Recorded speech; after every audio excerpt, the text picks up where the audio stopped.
wants, good food, songs, decoration, and sales. In some cases, to save space, Christmas has been turned into Xmas. But what is Christmas about?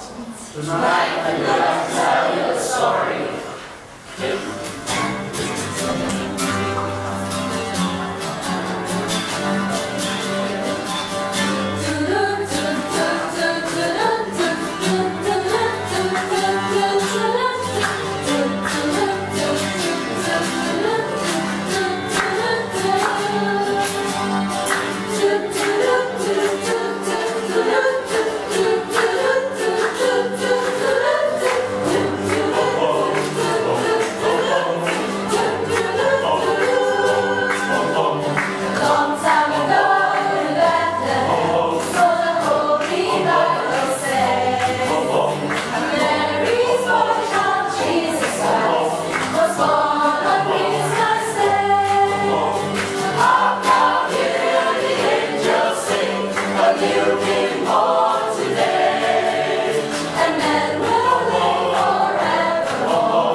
Christmas is about the birth of a baby boy, Jesus Christ.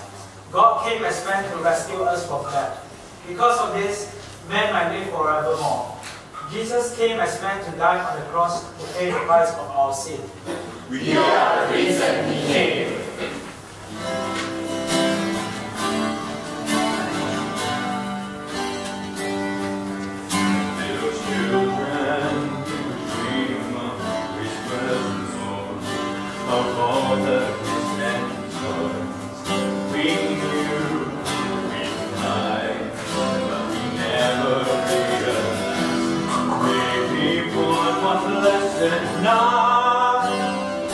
Gave us the praises here of our life.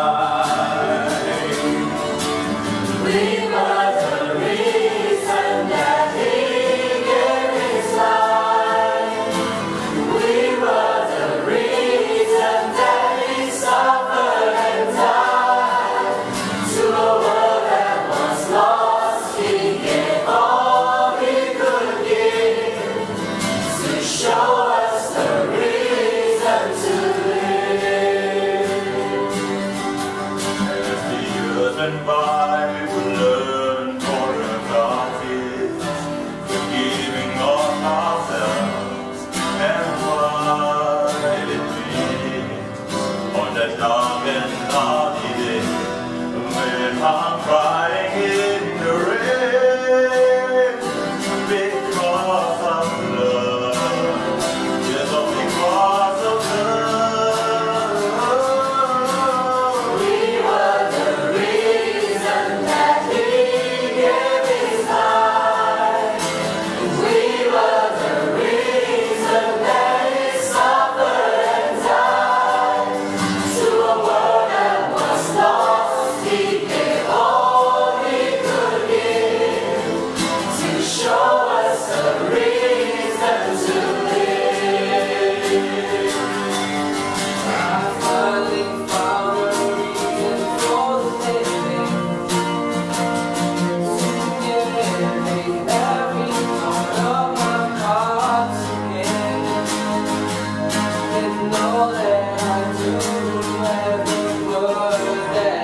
And I never thought that I needed God.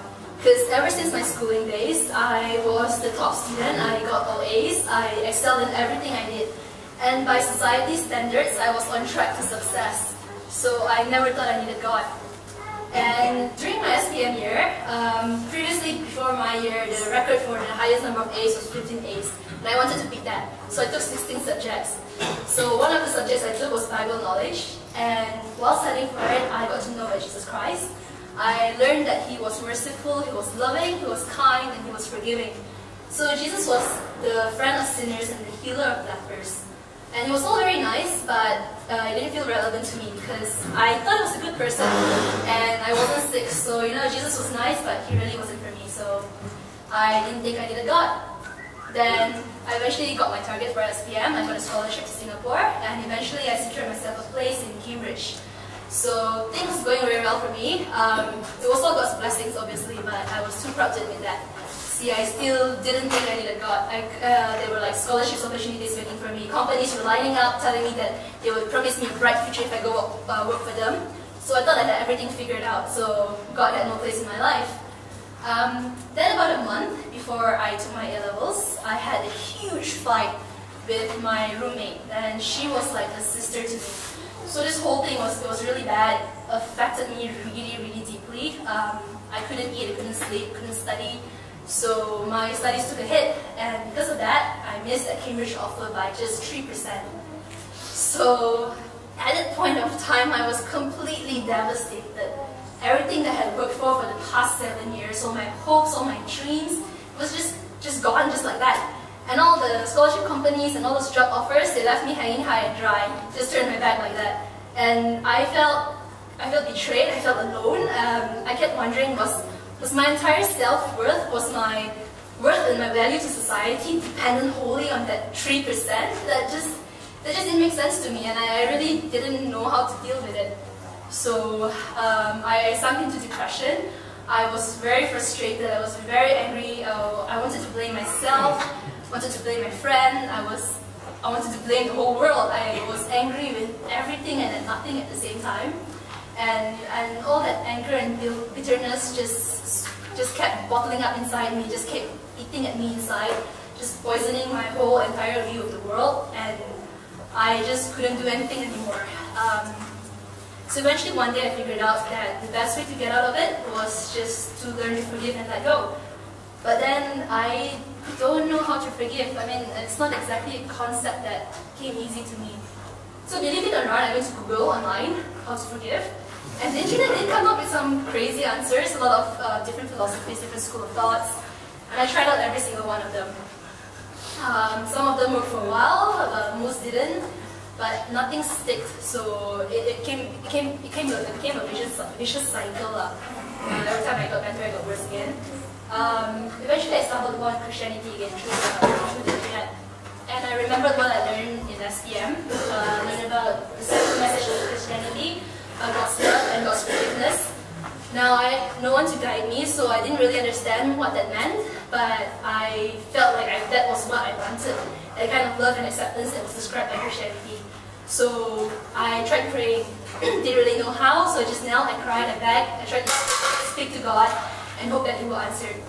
And at that point of time, just like that, all that anger, all that frustration just left me, and I felt complete peace.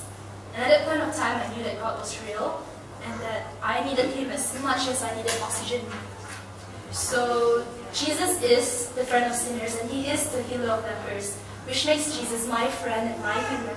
Because eventually when I followed Jesus Christ, I realized that my identity and my self-worth wasn't dependent on grades, wasn't dependent on the jobs or my status in society. My identity wholly revolves around Jesus Christ. And that is why I was living my life. Thanks for listening.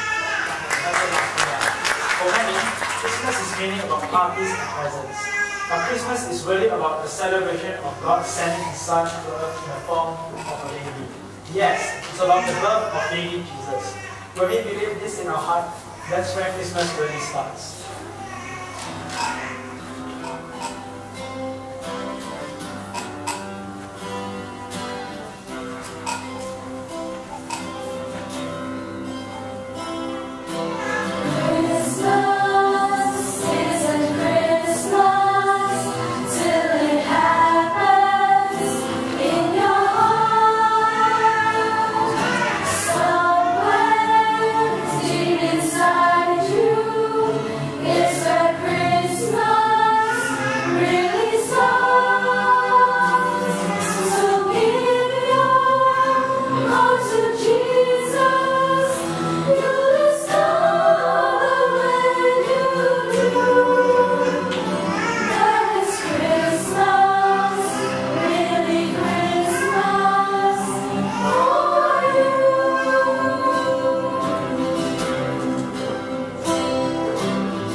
we sing and proclaim it everywhere. Especially here and now. Amazing grace, Amazing grace, how sweet the sound. save the wretch, Save a wretch like me. I once was lost, Was blind, but now I see. amazing grace, Amazing grace, how sweet the sound. save the wretch, Save a wretch like me. I once was lost, Was blind, but now I see. Oh, tell me on the mountains, over the hills and everywhere. Oh, tell me on the mountains that Jesus Christ is born. Oh, tell me on the mountains, over the hills and everywhere. Oh, tell me on the mountains that Jesus Christ is born. That Jesus Christ is born. We hope our story has helped you to catch a glimpse of the love our Lord Jesus Christ has for you. We celebrate Christmas because the birth of Jesus has brought hope into our lives. Hope of a secure and eternal future that nothing can destroy. And no matter how bad the world is, He is always with us. We hope you will have and will want to have this hope. Thank you for giving us this time to sing and share with you. We would like to wish you a very blessed Christmas and a joyful New Year. Feliz Navidad, Feliz Navidad, Feliz Navidad, prospero año felicidad. Feliz Navidad, Feliz Navidad, Feliz Navidad,